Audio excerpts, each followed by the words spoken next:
Coming up, a national writer tries to put a little pressure on Georgia's Kirby Smart, and a different national writer says something even bolder about LSU's Ed Orgeron. It is all on the way next here on SEC Country Live.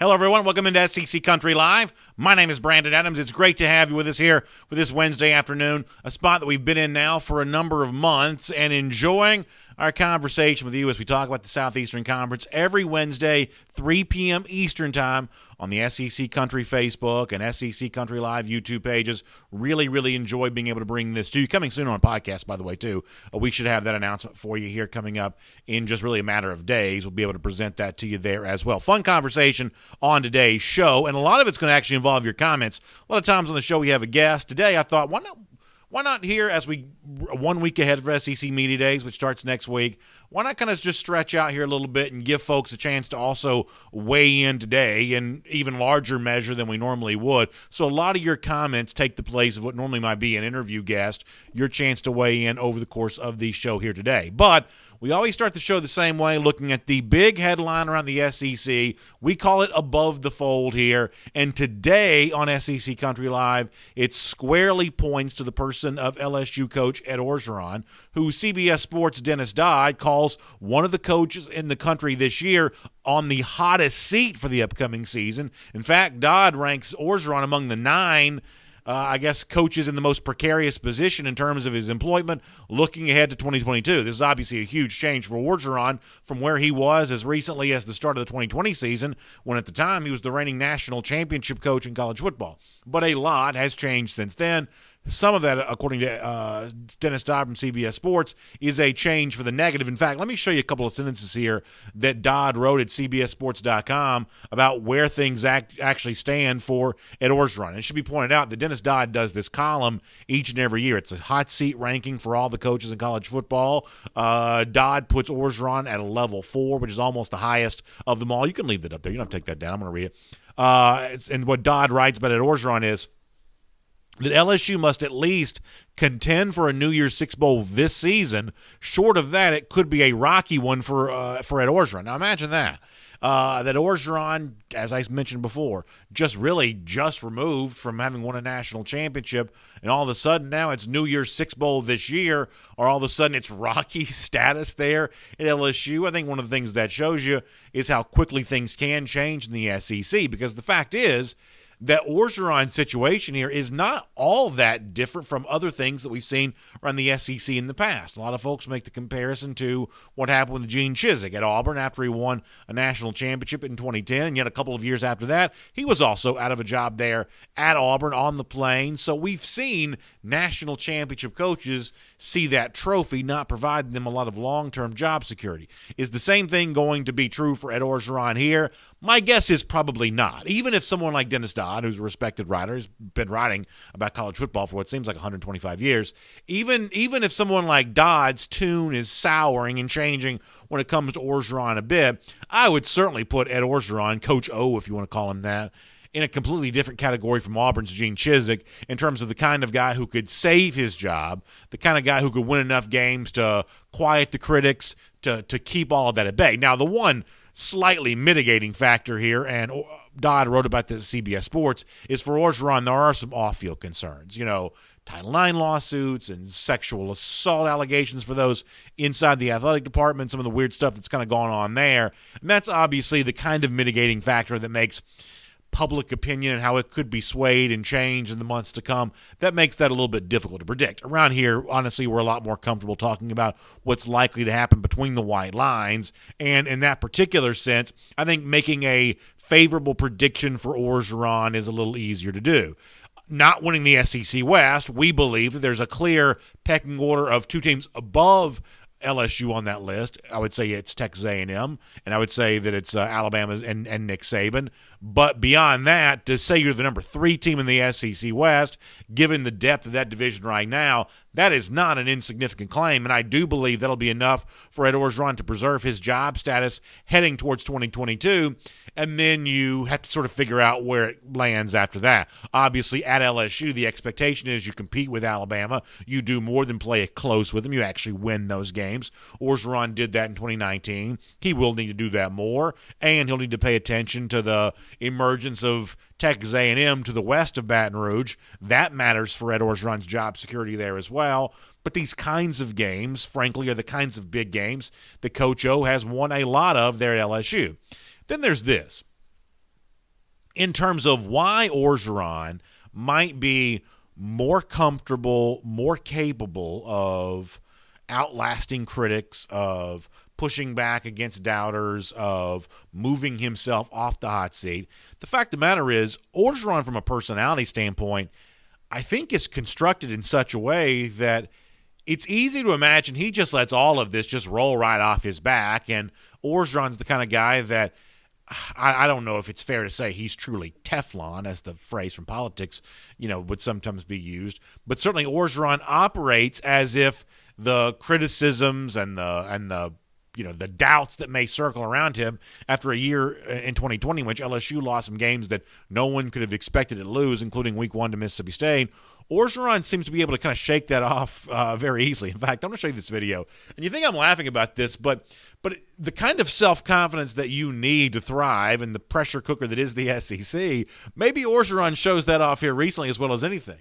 That's him on the LSU campus as captured by someone on social media. I guess K-Fish Fred we give credit to on this, putting this out on TikTok. There's Orgeron just – do we call that a run? I mean, that's not really a run. It almost seems like more of a little power jog. Now, I can't play you the sound for this because the person that made the video put Queen's We Are the Champions underneath it, and if we play commercial music, we'll get dinged by our big tech overlords on both Facebook and YouTube. They'll catch us for playing the popular music, so we can't do that. We'll get a sternly written email from both Facebook and YouTube, but he's got that underneath there. When you see the LSU flash up on, there you go. When you see that flash up there on the screen, that's in reference on the video to some folks, I guess, were up on a balcony or whatever, saw Orgeron. They chant down the LSU chant. Orgeron gives them a little fist bump, a little bit of a wave. What is Orgeron? He's easily in his 50s, right? I mean, that's a man that's well eclipsed 50. It takes a good degree of alpha status to just be running around with no shirt on. So I'm going to give him a little credit for that. This is not, by the way, the first time that Orgeron's been seen shirtless. This is something that he does a fairly frequent amount, frankly, a lot more than I'm comfortable. He's 59. Yeah, so, I mean, honestly, not a bad-looking dude for 59 there, and very, very fond of going around campus with his shirt off. Of course, Orgeron's a single man now, so maybe he's just taking it out for a spin here. But nonetheless, the kind of guy that would walk around with no shirt on and all that kind of stuff, that's the kind of guy that might be able to weather the pressure that comes from the SEC and folks who think he hasn't won enough at LSU as of late. So I guess do with that what you will. I'll take some of your comments on this coming up in just a moment. Before that, though, if you're kind of curious where some of the rest of the SEC coaches show up on the on the list of coaches on the hot seat for this upcoming year per Dennis Dodd, CBS Sports. Let me show you this on the screen here for a moment, and we'll kind of get to all that and give you a chance to see that for yourself there just for a moment. So what Dodd does is kind of put these guys in categories a little bit. And so he's got the category of Ed Orgeron that I mentioned before, which is, hey, you better win or else. As far as the rest of the guys go, let's go the untouchable category. This is the highest status you can achieve. This is the least hot seat status of all. And for Dodd at CBS Sports, he's only got 2 SEC coaches in that category for now. He's got Nick Saban and he's got Kirby Smart. I believe I might have put Jimbo Fisher in that spot there as well, given what he did a year ago. The fact that, I think you can make a strong case that Texas A&M should have been included in the college football playoff. I probably would have moved Jimbo Fisher to the untouchable category. But according to Dodd at CBS Sports, his safe and secure category, this is Lane Kiffin from Ole Miss, obviously, Eli Drinkwitz from Missouri, it's Dan Mullen from Florida, it's Sam Pittman from Arkansas, it's Jimbo Fisher I mentioned a moment ago, and it's Clark Lee there as well. Honestly, I don't think anybody in the world could even pick Clark Lee out of a lineup. If he, walked up to you on the sidewalk, you wouldn't know who he was. So his job status may be secured, if nothing else, by his anonymity. But as far as these other guys here, the Mullen thing is interesting because we've had guys like Mark Long, who covers Florida for the Associated Press, on this show. We've cited words from guys like Matt Hayes, who lives in the state of Florida, written about college football for a while. Certainly safe and secure, at least prior to the signing of the contract extension for Dan Mullen. That doesn't seem to have been quite the mood around Florida, at least based on some of those words. But I guess I'll take Dennis Dodd's word on that here for now. As far as some of the second-year coaches in this league who actually did some interesting things last year, Eli Drinkwitz, Sam Pittman, Lane Kiffin. I've told you before what I think about Kiffin. I think that there's a little bit of a charisma myth fallacy that flies into this. And frankly, Lane Kiffin is somebody who's charisma only seems to extend on social media. In real life, in fact, you can watch this for yourself, SEC Media Days next week, the brash personality that Kiffin shows off on Twitter. In real life, he's not quite so good at conjuring up that image. My guess is by the end of this year, if there's any of the coaches from that safe and secure category who have a hard time staying in that, to the extent that you take the Dennis Dodd premise seriously here, I would actually suggest that Lane Kiffin may be one of those. That runs counter to most of what you hear most places, but frankly, most people are usually wrong about everything, and I think most people are usually wrong about Lane Kiffin here in this particular situation. Watch and see if that doesn't turn out to be true. As far as the other list, and these are the other names in the SEC for now, what Dennis Dodd says these are the all good for now guys. In other words, hey, they're not quite safe and secure. They're definitely not untouchable, but they're not truly hot seat guys. And a lot of these are first-year coaches of the league. Shane Beamer, Josh Heupel, Brian Harsin, they all achieved that status. Mark Stoops is on there. Mike Leach is on there. Leach is one of the few guys to actually be downgraded from where he was from last year, which just goes to show you much the same way I think the media is too much in love with Lane Kiffin. The guy last year that it was too much in love with was Mike Leach. I told you that he would fail in year one. He did. I expect more failure from him in year two. And so that's an example of how you can be public opinion from a public opinion standpoint. You can be downgraded pretty quickly. So that's Dennis Dodd, CBS Sports. Those are his hot list guys for the upcoming season. I want to give you a chance to weigh in on some of this now. As I said before, on this edition of our program, we'll take a lot of your comments, and in lieu of any kind of like telephone guest or anything like that, just a big chance for a lot of you to kind of sound off in all of this. And I told you the last time, it's like there's a tricky thing involving my laptop and this microphone in terms of the microphone being right in front of my field of vision for the comments. We'll figure all that out, and we'll get going here. Larry Cole says Coach O has won it all before, and he will win it all again. And so Larry, an LSU fan, weighing in pretty strongly on that. I guess, Larry, to play devil's advocate against your opinion for a moment, here is the one thing that the media that doubts Orgeron, the media that might be pushing him towards the hot seat, here is the one thing I think they're saying, without saying it explicitly, that yes, Ed Orgeron won a national championship, but it wasn't really Ed Orgeron's national championship.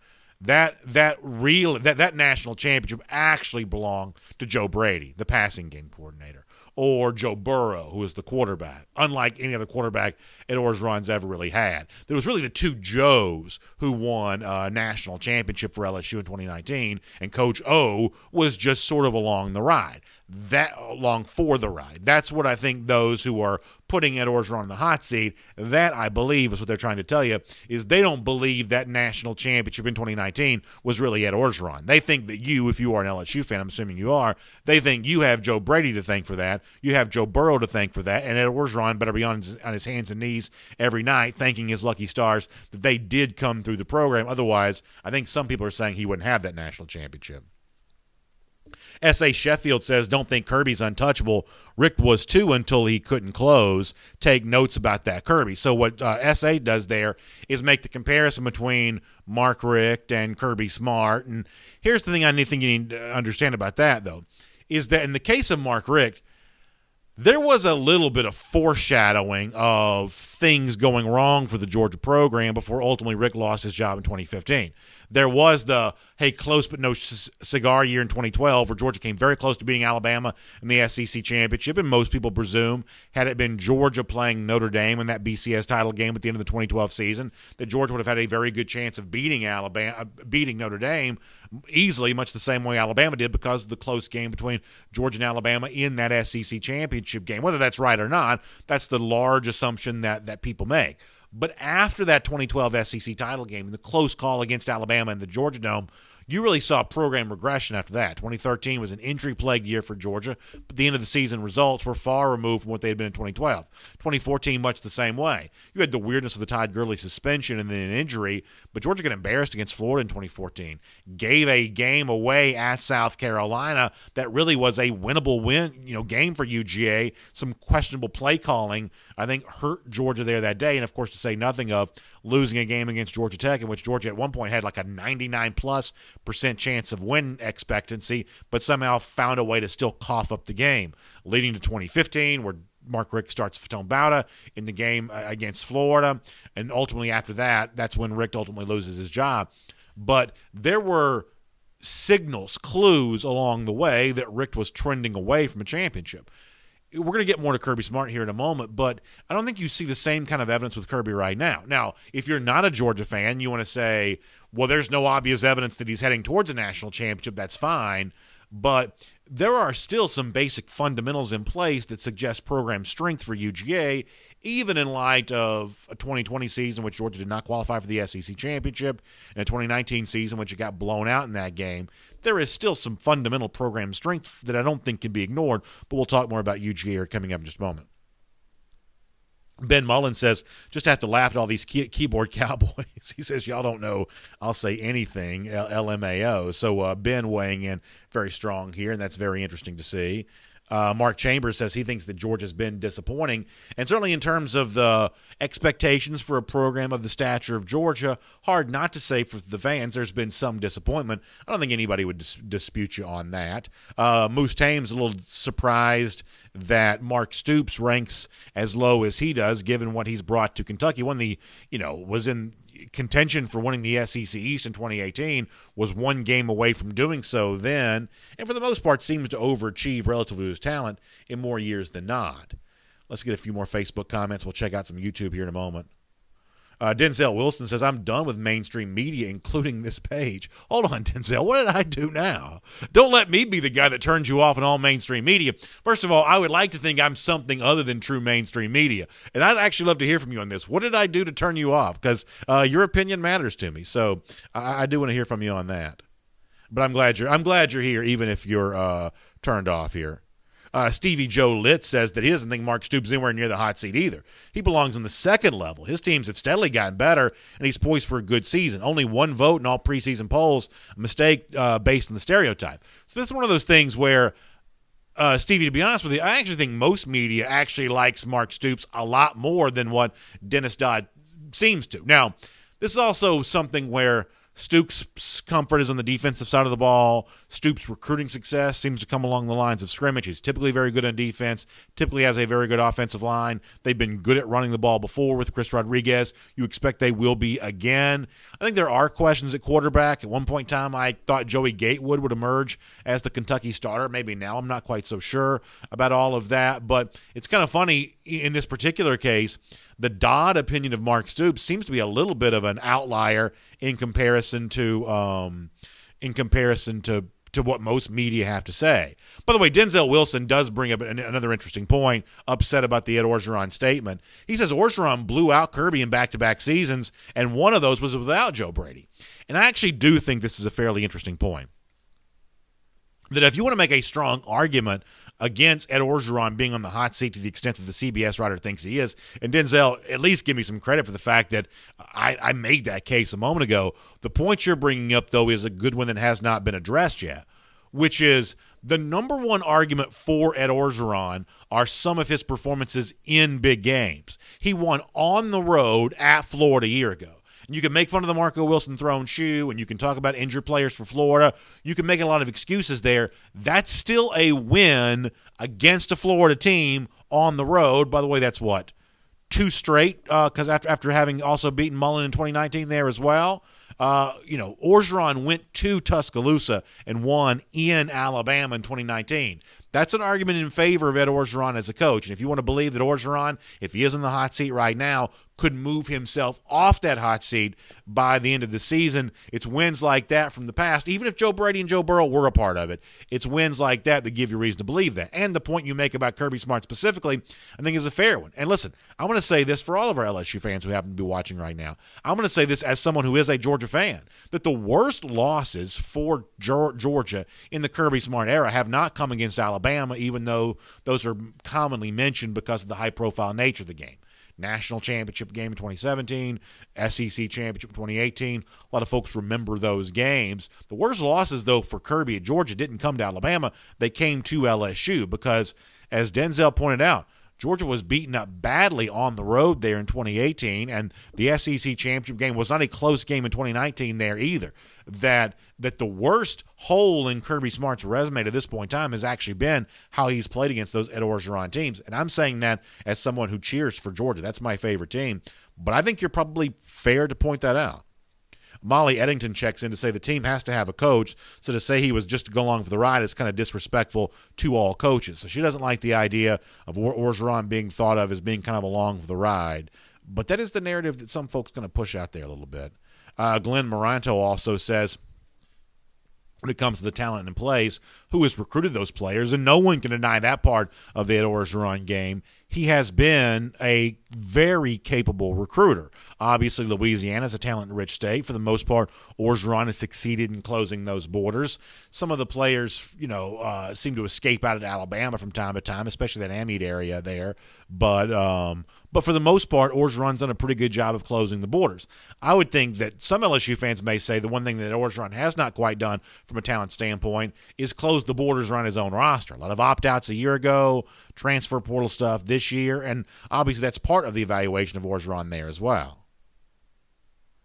Joseph Facilier, if I'm pronouncing that correct, Joseph, I hope I did, says, who recruited Brady and Burrow to LSU? That is a crazy take, which is certainly a fair point, but you can't deny, and I'm someone who's more of a believer in Orgeron than not, you can't deny that with Joe Brady present in 2019, I mean, it's almost the same players, right? It's Burrow as the starting quarterback. It's Edwards-Helaire as a running back. It's Jamar Chase and, Terrace Marshall, if I'm remembering correct. You have this entire collection of guys year over year, and the results with Joe Brady were so staggeringly different. You can't expect people not to notice that.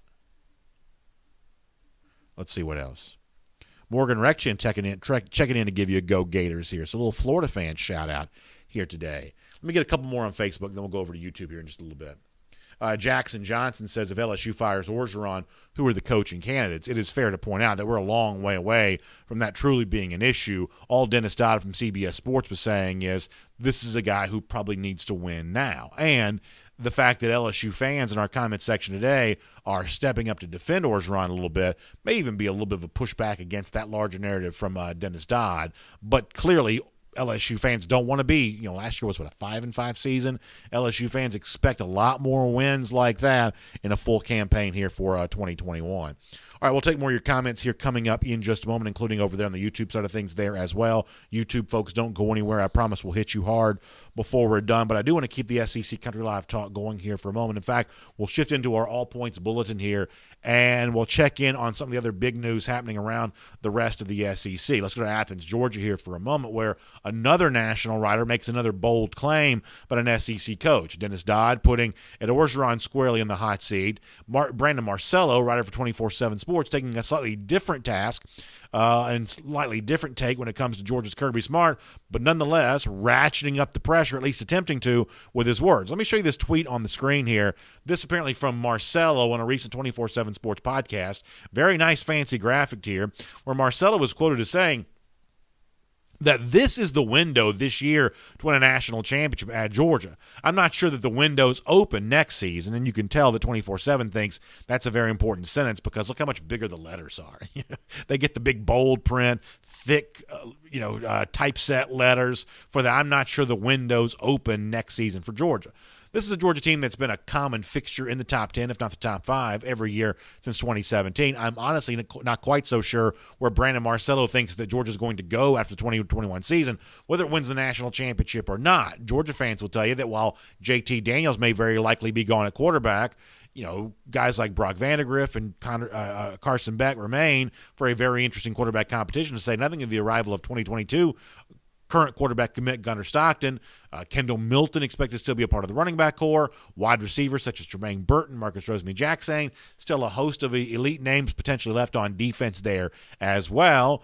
Georgia, for the most part, has been in the end-of-season top 5 of the ESPN FPI basically every year since 2017. Whether it succeeds and achieves its end-of-year goals in 2021 or not, it seems hard to imagine Georgia going anywhere for 2022. But we don't have to look very far to imagine how Georgia coach Kirby Smart might respond to certain statements like this. He has talked about this before. Let's go back to 2017 for a moment, when that would be the one year in the Smart era at Georgia where the program actually exceeded expectations. After an 8-5 campaign in 2016, frankly, not much was known about Georgia coming into 2017, and I don't really know that folks knew what to expect from the team that year. Won the SEC, made the college football playoff, won the Rose Bowl, played for a national championship, and before that national championship game was played against Alabama in what would turn out to be a heartbreaking loss for UGA, Smart was asked in a pregame press conference if Georgia was getting to all of this faster than he assumed it would be able to,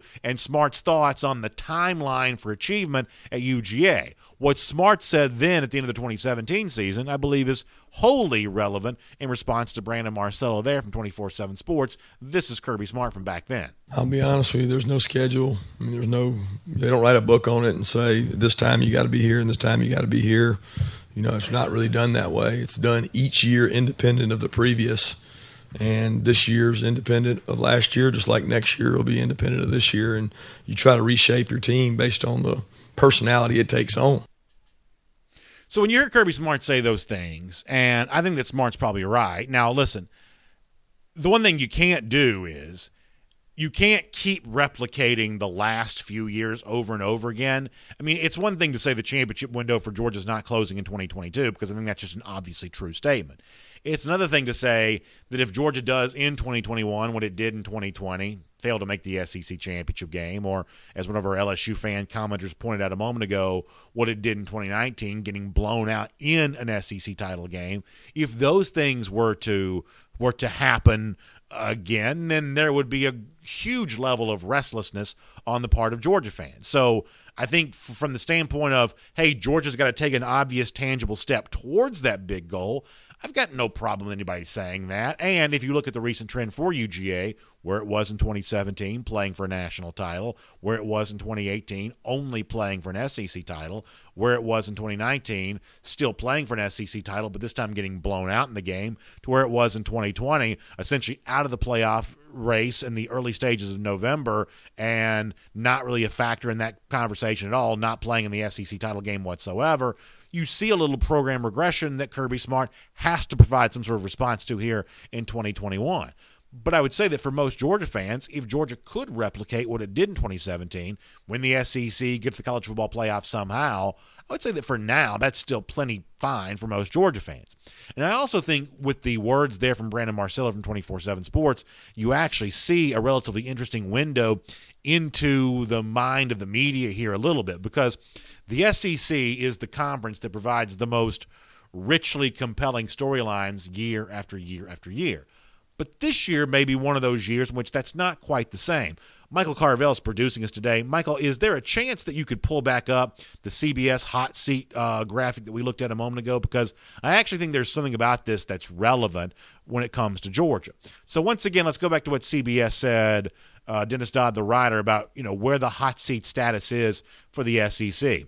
So Ed Orgeron's the one guy that's kind of the outlier who Dennis Dodd kind of puts on blast a little bit. But every other coach in the league, according to Dennis Dodd, who's as credible a voice as any, I guess, every other coach in the league is either untouchable, safe and secure, or all good for now. There is not a lot of drama in the SEC, in other words, from a preseason standpoint, for a league that's got a bunch of first-year coaches, Vanderbilt, Tennessee, South Carolina, Auburn, bunch of second-year coaches, Arkansas, Ole Miss, Mississippi State, and Missouri, that you've got so much of this league that's kind of new to its job that if you're looking to kind of put a lot of other coaches under the scrutiny of the spotlight, there's just not a lot of options there. So I think ultimately that's one of the reasons why Kirby Smart gets the extra attention, Georgia gets the extra attention of, if not now, when. And I think the phony timeline of, well, if it doesn't happen in 2021, then you can make a case it's never going to happen. I think if there were other storylines deserving of attention, other storylines that were drawing eyeballs of SEC fans, the false premise of trying to generate a bunch of current pressure around Kirby Smart, I just don't think that'd be done quite as much. Because I think a classic example of who might be feeling some of this heat, if not for what happened a year ago, is there's always seemingly a little bit of I don't know what the word is, cynicism around Jimbo Fisher. A lot of fans don't seem to like Jimbo Fisher, Texas A&M, very much. And when you make the big salary that he makes prior to the results from last season, there could be a way that some folks want to kind of come down hard on him and say, when's Jimbo going to win at Texas A&M? But last year he did win. I mean, I think the Texas A&M was deserving of a college football playoff spot. The fact that they sat home while Notre Dame went, I think for the most part, it's a travesty. So you can't do any of that with Jimbo Fisher and Texas A&M right now. He seems very much like a program on the rise. So some of the heat that Fisher would have gotten prior to what he did a year ago, that ends up going towards Kirby Smart a little bit more. For the most part, I think that Georgia actually sets up pretty well for the upcoming season. If they don't do something big, it's a very different conversation next offseason. But I think that's one of those things that you probably should pay attention to next offseason and let this season kind of take care of itself. Let me squeeze in some YouTube comments here for a moment because I did promise you a lot more comments on today's show, and I'll give you a chance to do that.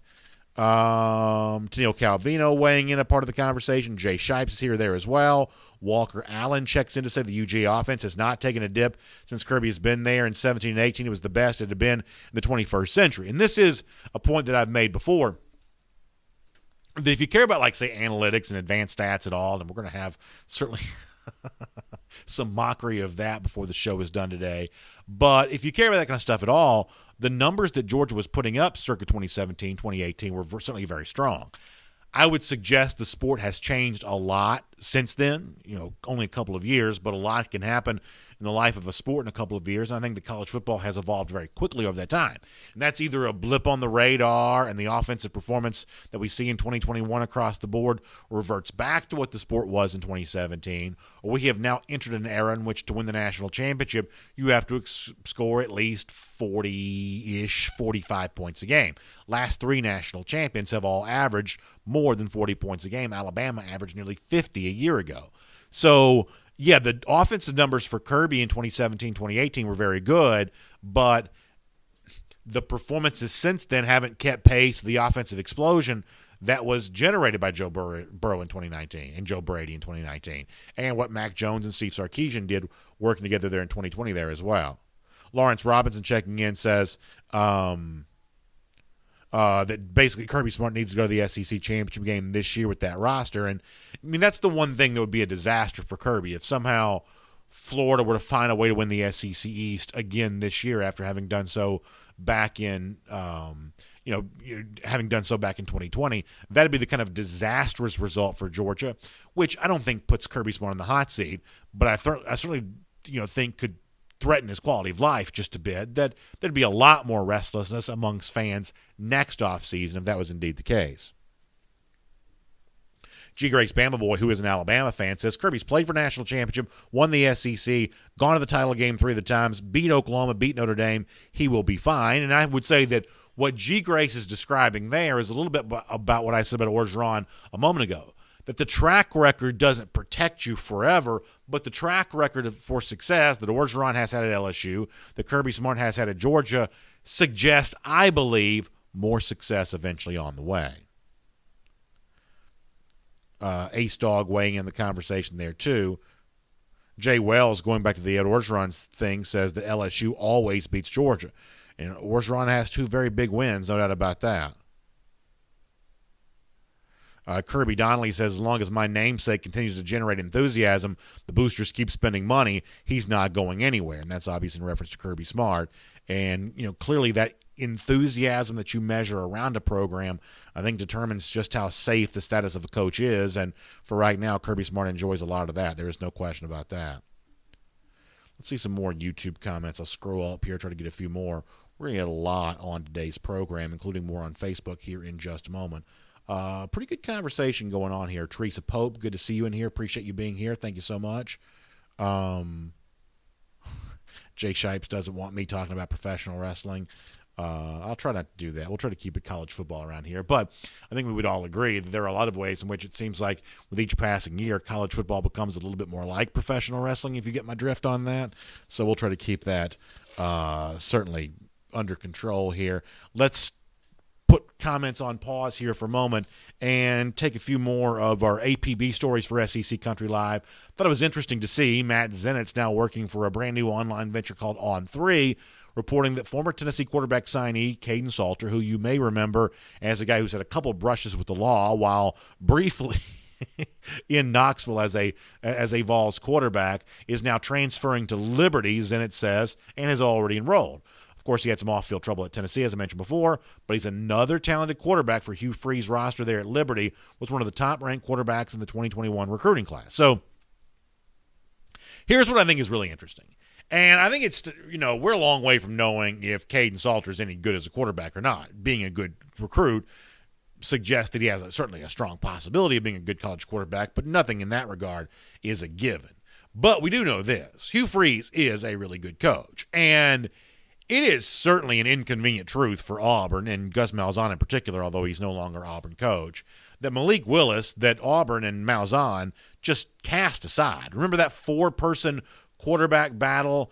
Was it Cade Sandberg or whatever his name is, Cole Sandberg, whatever his name is, Joey Gatewood, who's now at Kentucky, Malik Willis, who's now with Hugh Freeze and Liberty. Eventually, the quarterback battle was won by Bo Nix, but Willis was fairly quickly eliminated from that quarterback job. And so now Willis goes up to Lynchburg, Virginia with Hugh Freeze. Of course, you all know, the former head coach there at Ole Miss.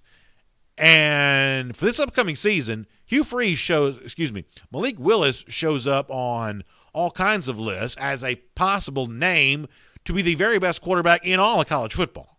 That's the kind of preseason hype that Malik Willis is generating based on what he did a year ago because of the Hugh Freeze offense that he works in. And let me tell you something. If upon doing these kinds of magical things with Malik Willis, if it does truly continue the way that it looked like it was going a year ago, a cast-off quarterback from Auburn, if Hugh Freeze then turns around and does the same thing with Caden Salter, a cast-off quarterback from Tennessee, even if Tennessee's reasons for moving on from Salter were justified because he got arrested, I think, twice, even if Tennessee's reasons for moving on from Caden Salter were justified, if an SEC cast-off quarterback goes on and does big things with Hugh Freeze again, that is a tough look for a lot of the offensive-minded coaches in the SEC. And I think for now it remains true that because of the off-field trouble that Hugh Freeze has gotten into, and y'all all know what I'm talking about. I'm not going to go through all those details of everything that happened with him, both in terms of NCAA infractions, which I guess at this point in time you have to be left to wonder if that's even still an NCAA infraction. But the call girl stuff, the embarrassing stuff that all went on there with Hugh Freeze, it seems like as recently as last year, Hugh Freeze was still kind of unhireable in the SEC. You actually didn't really see his name show up as a legit candidate in places like South Carolina or Tennessee or Auburn. He just didn't really show up as a candidate there. That for now it appears that SEC administrators think it's still too embarrassing to hire Hugh Freeze. Well, so if Freeze is going to be stuck outside the SEC at a place like Liberty, that's a pretty good brand to build for yourself. The kind of coach that takes somebody else's cast-off quarterback and turns him into a star, that appears to be what's happening with Hugh Freeze and Malik Willis. You know that Auburn fans are noticing that, especially with Bo Nix only playing kind of an average brand of football here right now. You better believe that Auburn fans are noticing that. The rest of the SEC's fan bases probably are too. It doesn't mean Hugh Freeze any closer to getting an SEC job. Some of these athletic directors have long memories, and they don't like embarrassing moments in press conferences, and standing there and vouching for Hugh Freeze to some of these guys would feel a little bit embarrassing. But Freeze is no doubt a good coach. He no doubt gets results, and he's gotten results with Malik Willis thus far, expected to get even more this season, and maybe Caden Salter will be the next reclamation project for him there at Liberty. By the way, speaking of quarterbacks, let's transition here now to our all-points bulletin and look at what Pro Football Focus recently put out when it comes to the top quarterbacks in the SEC. Now, this generates some controversy for me for a couple of different reasons. You see Matt Corral on there. This is Anthony Treesh, the writer. I got no beef with Corral necessarily. I think he puts up big numbers. I don't think Ole Miss is a real contender for any kind of postseason spot, certainly not the SEC West. So ultimately, Corral may be the ultimate good stats, bad team type of guy. Miles Brennan, LSU fans, we have a number of them that are watching us right now. You can tell me differently, but I'm led to believe that Max Johnson is no better than the second best quarterback on his own team. My guess is Max Johnson starts at quarterback here this year for LSU. Miles Brennan is likely to be Max Johnson's backup. So the idea that Brennan's the second best quarterback in the SEC, according to this tweet from Pro Football Focus, I find that to be a little bit of a specious claim. Emory Jones is on there. Obviously, Florida fans have a lot of hopes for Jones in the aftermath of what Kyle Trask did with Dan Mullen a year ago. I think some of that remains to be seen. Dan Mullen was not particularly complimentary of Emory Jones at the end of spring practice. But those are the top quarterbacks in the SEC, according to Pro Football Focus. They also put out their list of all the top quarterbacks in college football for the various teams, and it's kind of interesting. The SEC quarterbacks have been among the very best in the country the last couple of years, but this year, according to Pro Football Focus, the top quarterback in the SEC, which is Corral, is only sixth best in the entire country. Then you have to keep scrolling here for a little bit to find Miles Brennan at number 9, which once again, if you're not even starting for your team, how are you the ninth best quarterback in the country? I find that to be a little strange all the way around. You keep scrolling, you get to Emory Jones at Florida, and boy, I think in the early going of the season, there's a chance that even Jones himself splits some time there at Florida. I can see Anthony Richardson getting some snaps, and maybe everything that Mullen said at the end of spring practice was all just a smokescreen, but I have a hard time believing it was all just a smokescreen there. I think that Jones has still got a decent amount to prove.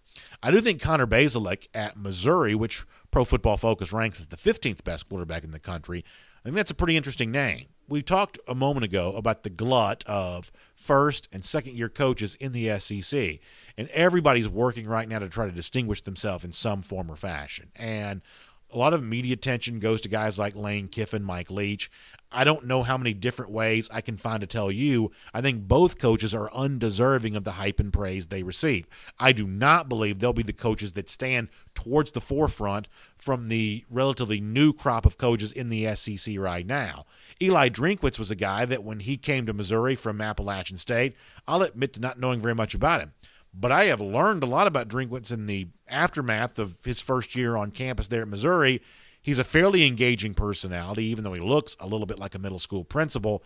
And Missouri last year got some wins that I don't think very many people could have expected them to get, especially there in Columbia, where they really played well at times. And now Bazelak, who showed himself to be a quarterback last year, has a chance for even more success here for this upcoming season. Obviously, I don't believe that Missouri is a true threat to win the SEC East, nor do I believe they're even capable of finishing second. My guess is that's still Florida.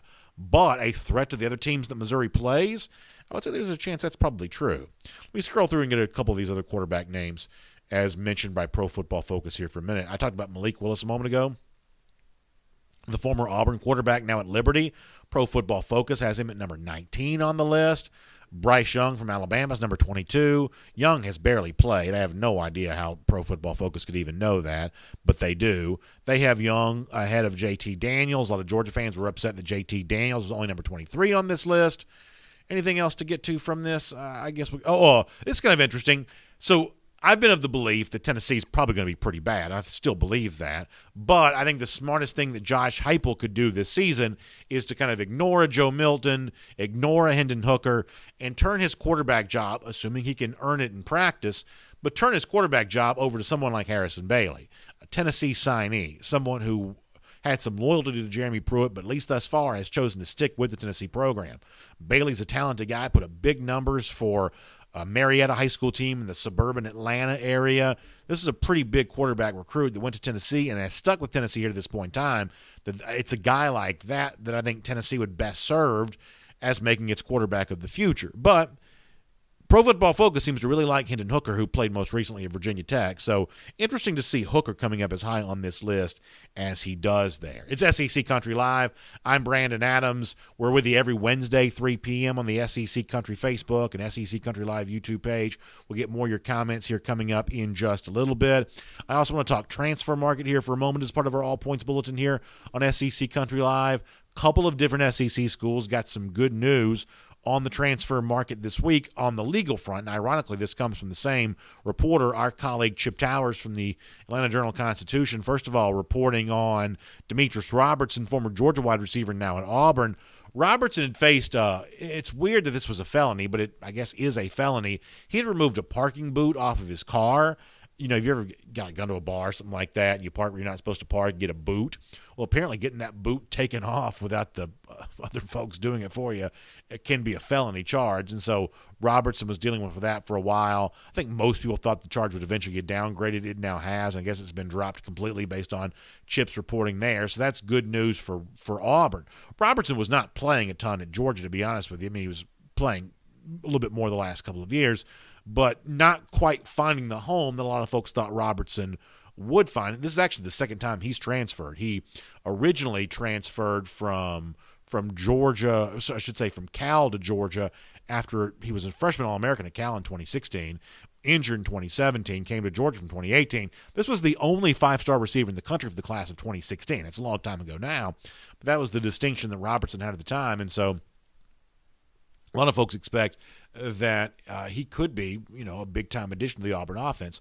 We'll see if that's true. Speaking of Georgia, Chip also giving UGA some good news this week that charges against former Clemson defensive back Darian Kendrick. That's another player that Georgia got out of the transfer portal. They have been, the word here is expunged, which means basically taken off his record. So it looks like he's all good to go there as well. And the thing this obviously leads you to is a discussion about which transfers around the SEC make the biggest impact this season. Robertson has a chance to do that at Auburn because the Auburn wide receiver situation is so thin. Kendrick will have his chance at Georgia to do that because I would say the UGA defensive back situation may not quite be thin, but it is certainly lacking in experience. Kendrick brings that. He was an all-ACC performer at Clemson. So he, paired with maybe some of the other young cornerbacks in that program, and obviously another transfer, Tyke Smith, who was listed as an All-American a year ago for his work at West Virginia, those guys have a chance to make a big impact. Alabama fans will want Henry To'oTo'o mentioned in a discussion like this. Tennessee will maybe want both of its quarterbacks, and then Hooker and Joe Milton mentioned here. Florida fans are going to want Bowman, the running back, DeMarcus Bowman, the running back from out of Clemson mentioned.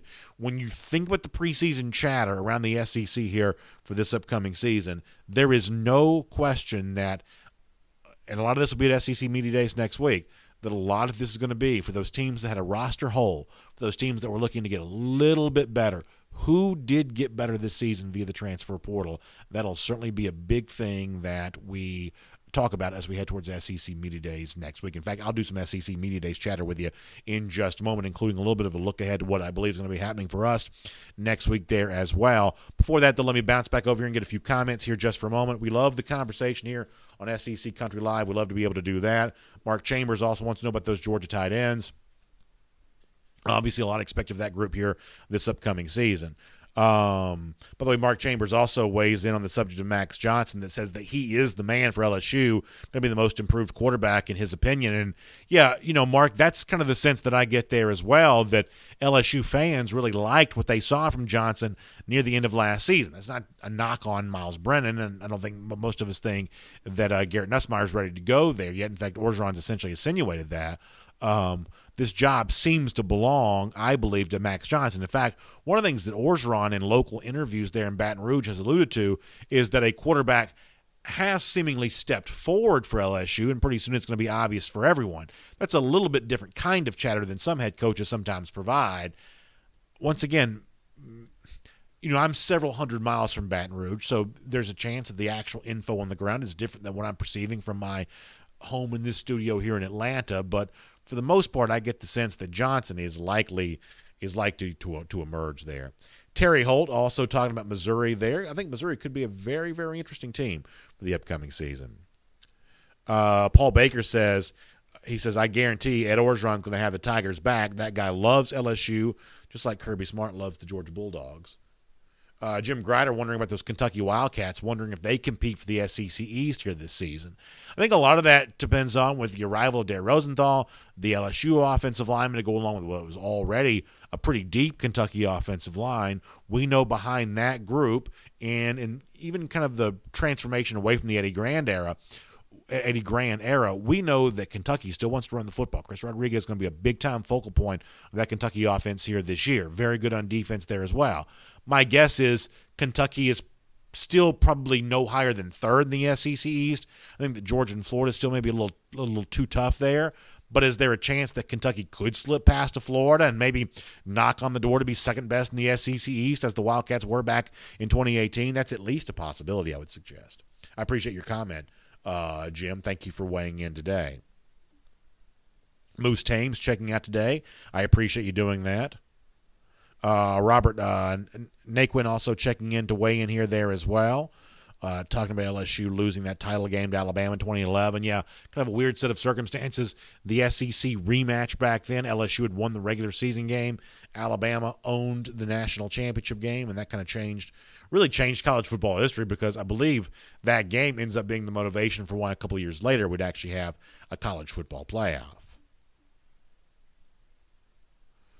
Robert Naquin also says that Saban's the common denominator as an automatic contender each and every year, ranked number one in polls, books, magazines, and everything else. And there is no doubt, even as Saban now 69 years old, he'll be 70 coming up on Halloween, easy for me to say. Even with all of that, he is still the coach around the rest of the SEC and college football that everyone else is chasing. There is no doubt about that. Other comments, let's squeeze them in here.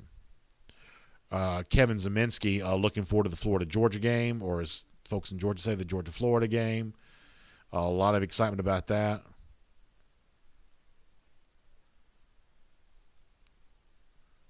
Larry Cole says, what are your feelings about McNeese for LSU when Coach O's son is the quarterback from McNeese State? That's a really interesting storyline. I guess I wasn't totally aware of that, but that's kind of a cool storyline to be able to see there. You love those father-son things in college football. That's very interesting. Alan Ballard also asked about the quote-unquote new Alabama team as a title contender. I mean, I think the obvious answer to that would seem to be yes. I guess, Alan, here's the one thing I would provide some caution for. We've seen Nick Saban in recent years restock his not just roster with players, but his roster with coaches over and over again. Not every hire has been perfect. Most Alabama fans didn't like the Tosh LaPoy hire as defensive coordinator. He didn't last very long. There were a lot of Alabama fans who up until last year weren't quite so sure they liked Pete Golding as defensive coordinator either. So not every hire for Alabama has been perfect under Nick Saban, but the one thing he has consistently gotten right in recent years is offensive coordinators. He helped reclaim Lane Kiffin's career, and for as much as I may be doubtful of Kiffin as a head coach, he was clearly a superlative offensive coordinator. And then when Kiffin was gone, and waiting in the wings after that was Brian Dable. And Dable did some big things, and now Dable's gone on to be one of the best play callers in the NFL there as well with the Buffalo Bills. Mike Locksley after that, and then Steve Sarkisian kind of moving from the analyst role to true official offensive coordinator after that. So the offensive coordinator hires that Saban has made, they've all been good. But I would suggest that Sarkisian last season proved himself to be the best of the group. That wasn't always true in Sarkisian's career. Sarkisian was kind of a failed offensive coordinator of the Atlanta Falcons, but some of that were circumstances beyond Sarkisian's control. But with Alabama, Sarkisian proved himself to be elite, top-notch. And even though Bill O'Brien's got a sterling resume, former NFL head coach for the Houston Texans, former Penn State head coach as well, he's done a lot of big things in his coaching career, being as good as a play caller at Alabama as Steve Sarkisian was a year ago. I don't think that's an easy thing to necessarily pull off. I think that's a great question. Let me squeeze in a couple more YouTube comments, and we'll get ready to kind of move on here. Jake Shipe says, if I don't stop picking on Lane Kiffin, it's going to haunt me eventually. Listen, to Jay and everybody else, this is what I love about shows like this. We step up, we put ourselves on the record. I give my opinion, unvarnished, in some cases unverified. I give my opinion, and we let the chips fall where they may. So many of you like doing the same thing, and that's what I love about this show. Tennille Calvino weighing in on this there as well. Always fun stuff to be able to hear from Tennille on a show like this too. One of our great commenters. Lawrence Robinson says Auburn always comes out of nowhere when no one is expecting much from them. We got you all right where we want you right now. And that is true. Auburn does certainly have a quiet lead up to the 2021 season. But, Lawrence, as you know, we're going to find out a lot about Auburn very early in the season. On the road at LSU, on the road at Penn State, big home game against Georgia. First, 4 weeks of the season or so provides a lot of information about exactly what Brian Harson's bringing to the table there in year one. And I think that's absolutely true. Let's see what else. By the way, Jay Shipes loves him some Lane Kiffin. And Jay mentioned the idea that Kiffin might be a little fat, maybe a little puffy. To me, that's a little bit more of what Kiffin would be described as. He just comes across a little puffy, maybe. I'm not quite so sure about that. Jay Wells is looking forward to the Butte-Brennan combination. Maybe that's Jay's way of saying that he thinks that Brennan is the LSU quarterback over Max Johnson. One thing's for sure, that Keyshawn Butte is expected to be a great wide receiver for the Tigers this year. But it sounds like Jay's casting his lot with Brennan over Max Johnson, which I guess is a little bit of a surprise for me there. By the way, speaking of SEC Media Days, it does come up next week. This isn't fully locked in stone yet, but based on some chatter over the course of the last few days, I believe the plans are for us to do the show live from Hoover, Alabama next week for SEC Media Days. I'll throw the schedule up here for when the coaches are going to appear. I guess the one thing to point out here, though, is that there are no fans in attendance this year. One of the things that's been popular the last couple of years, last many years, in the lobby there of the Winfrey Hotel in Hoover, Alabama, fans like to greet the coaches as they come in. They go up the escalator. They go do the interviews. They are not doing that this year. The SEC announcing a little earlier today that there'll be a partitioned off area outside the hotel. Totally social distant away from everybody else. No chance at autographs or anything like that. So COVID protocol is going to keep fans away for the most part from SEC Media Days next week. But I'll show you the schedule. We'll put this on the screen here for a moment for how it's going to roll Monday, Tuesday, Wednesday, and Thursday. Starting on Monday, here are the names that you can expect to see. It's Dan Mullen. It's Ed Orgeron, who we've talked a lot about in today's show. Shane Beamer there as well. On Tuesday of next week, Kirby Smart, Mark Stoops from Kentucky, Lane Kiffin will make his SEC Media Days debut as Ole Miss head coach, and then Josh Heupel doing the same thing as he heads towards his first year for Tennessee here this year. Wednesday will be a big day. Nick Saban will be in attendance. Mike Leach for the first time at SEC Media Days after spending all of his career in the Big 12 and the Pac-12, and of course, Leach last year was not able to be a part of this because there was no SEC Media Days because of the coronavirus pandemic. Jimbo Fisher coming in that day there as well. It'll be interesting to see what kind of conquering hero Fisher is treated as with A&M, one of the top-ranked teams in the preseason and one of the teams in the SEC West thought to have the best chance of beating Alabama. Clark Lee will be there because the rules dictate that he must. Then on Thursday, July 22nd, Sam Pittman, Brian Harsin, Eli Drinkwitz rounding it all out. So that's a big day coming up next week for SEC Media Days. I said before, if the creek doesn't rise, I think we're planning on being live there next week. So they're not going to let you in the hotel, but if you want to come by, if you're in Hoover, come look around the mall there and see if you can find me. I'd love to say hello to you if you're going to be in the Hoover, Alabama area there next weekend on all of that. I also love taking your comments each and every week here as part of SEC Country Live on both Facebook and YouTube. That's always a fun thing to be able to do. And the other fun thing we like to do as we close out the show, we like to have a little bit of a lighthearted moment. We call it our SEC LOL. And there was a moment around the SEC back in April that got a lot of attention. Some of you care about advanced stats and analytics. Some of you don't. One of the very well-known analytics measurements is what ESPN calls its Football Power Index. We typically just shorten it and call it FPI. When the FPI preseason top 10 came out back in April, there was a glaring, weird announcement by ESPN. I'll show you this tweet from Paul Feinbaum that gives you an example of that. Feinbaum, the account, tweeting out that everyone's favorite metric has weighed in once again. What do we think of this FPI preseason top 10? And so you see the list there. This is from April.